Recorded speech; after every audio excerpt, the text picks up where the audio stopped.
A importância da reforma da Previdência e também da Seguridade Social para a sociedade brasileira é enorme. E é preciso que a sociedade conheça a grandeza e a importância da Seguridade, de modo a não permitir que uma instituição tão magnânima venha a ser desmontada em face de interesses menores. A Previdência Social, ela tem uma importância inquestionável para a economia das regiões menos desenvolvidas do país. E ela há que ser vista como integrante da Seguridade Social. Quando eu estou falando de Seguridade, não tem como utilizar outro sinônimo diferente de solidariedade social. Então, a ideia de Seguridade Social como responsabilidade solidária de todos revela que uma sociedade somente há de elevar a dignidade de um povo na medida em que todos se sentirem no dever de cuidar da manutenção dos níveis civilizatórios que promovam a afastabilidade das condições de miséria, de desamparo e de desproteção social. Então, uma nação se distancia do seu elevado patamar civilizatório e empurra seu povo para a barbárie na medida em que ela se torna incapaz de repartir as suas riquezas para proteger os seus membros em relação aos mais diversos riscos que causam a instabilidade e a miséria sociais. Então, dentre os avanços mais relevantes da Seguridade Social na Constituição de 88, são os princípios da solidariedade financeira e da diversidade da base de financiamento, que encontram guarida aí no artigo 194, parágrafo 4º da Constituição, que diz que a lei poderá instituir outras fontes para garantir a manutenção e até a expansão da Seguridade Social. Bom, dados mais recentes mostram que 15% da população brasileira recebe benefícios da Seguridade Social, ou seja, são 32 milhões de benefícios, sendo 4 milhões de natureza assistencial e pouco mais de 18 milhões de aposentadorias. Então, no Brasil, 6 em cada 10 cidades têm suas economias dependentes dos valores que são injetados pela Previdência Social com o pagamento dos benefícios. E, mais importante, segundo dados da PNAD 2014, a Previdência beneficiou diretamente 140 milhões de brasileiros. Ou seja, esses dados eles evidenciam que a Previdência tem um papel direto na erradicação da pobreza. Por quê? Porque ela atinge principalmente os pobres.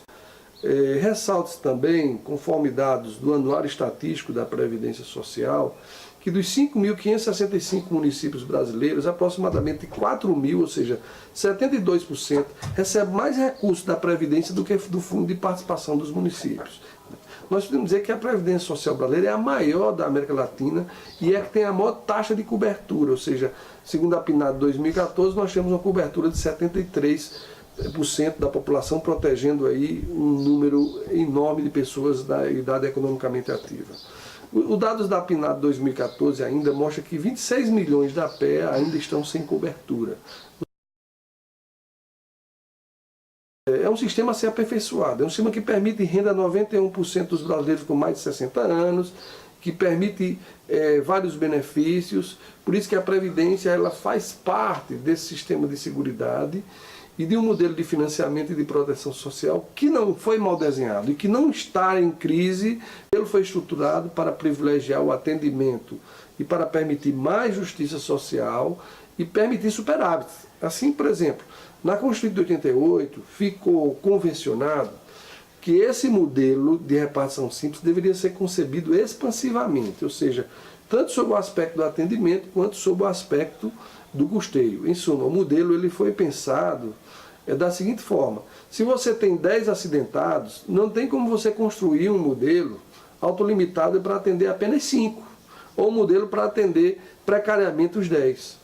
Então, o modelo ele foi criado para atender os 10 e sob a perspectiva de ampliar esse atendimento caso ele se faça necessário.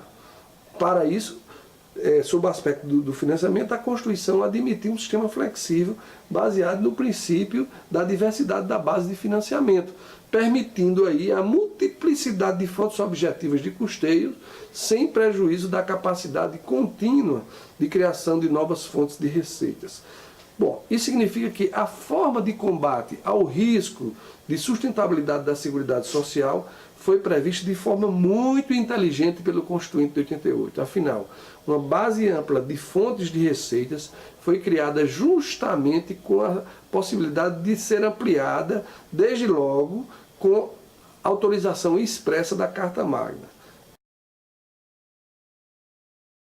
O sistema ele foi pensado pelo Constituinte, né, de modo a dar soluções a questões complexas, né, a exemplo do problema do envelhecimento da população. Ou seja, o legislador constitucional lá atrás, né, ele considerou inclusive o aumento da pressão demográfica, que é um fenômeno que, diga-se de passagem, aquela época não era estranho ao Constituinte, aos parlamentares que elaboraram a Constituição, conforme se depreende da leitura dos anais da Constituinte de 88. Então, no tocante ao aumento da expectativa de vida da população, esse fenômeno ele foi querido e desejado pelo Constituinte como algo positivo. Atualmente, esse fenômeno ele deve ser interpretado como uma conquista social relevantíssima e deve ser transformado em melhor qualidade de vida e não em restrição de direitos. Afinal, um país que almeja ter elevado patamar civilizatório para criar condições para que a população envelheça com boa inserção e participação social que resulta em boa qualidade de vida, esse país deve comemorar essa conquista e evidenciar que o idoso de hoje ele deve ter sim um patamar de direitos que devem ser respeitados. A aposentadoria ela não foi criada para você oferir somente quando estiver na iminência de morrer. Isto é, ela não tem essa vocação de ser um benefício precário, uma espécie de vale-morte, mas um suporte que venha a permitir que o segurado goze de uma velhice digna, com sobrevida de qualidade, com cuidados adequados à sua saúde, com respeito aos limites de idade, com o direito de ter uma convivência familiar e comunitária decente, de ter projetos pessoais que lhe permitam um lazer mínimo, enfim, que lhe garanta uma velhice sem privações, sem carências. Se for elevada a idade da aposentadoria, esta sim tende-se a tornar-se um auxílio funeral. A população brasileira ela atingiu recentemente 207 milhões de pessoas, né, estando metade em fase economicamente ativa, ou seja, em idade produtiva. Porém, ainda nós temos 27,4% da população que não é contribuinte, que não é segurado de qualquer regime previdenciário, né, o que atinge o contingente aí aproximado de 37 milhões de trabalhadores. Então, encontram-se contribuindo para o regime geral de previdência aproximadamente 53 milhões de pessoas. As despesas da Previdência são de aproximadamente 7% do PIB, ao passo que nos países da OCDE, essa média é de aproximadamente 9% do PIB. Sem falar que os países da OCDE têm em média o dobro de idosos do que nós temos aqui no Brasil. Todavia, lá as pessoas têm melhor escolaridade, têm melhor educação, têm melhor saúde, têm melhor inserção no mercado de trabalho, tem menos disparidades salariais, tem menos desigualdade social e tem aposentadorias com menos assimetrias. Então, no Brasil, as disparidades elas fazem com que a área social envolva gastos maiores. Daí porque essa reforma da Previdência ela é inoportuna, porque ela breca esse processo de combate às desigualdades abissais que existem na sociedade brasileira. Então, o maior crescimento que o Brasil teve entre os anos de 2004 e 2014, né, se deu em face desse investimento na área social que tem se convertido nos recursos da Previdência e que recursos são injetados nas comunidades de pessoas empobrecidas.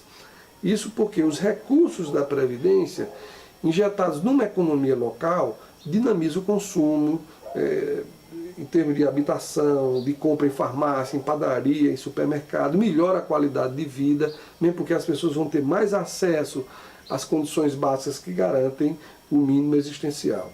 O dinheiro da Previdência ele é importante porque ele não vai para o colchão, ele não gera poupança, ele não vai para a especulação, mas ele cria um dinamismo de redistribuição. Então, deixar de gastar com a Previdência numa época de recessão é concorrer para aumentar a recessão e para aumentar o número de pobres.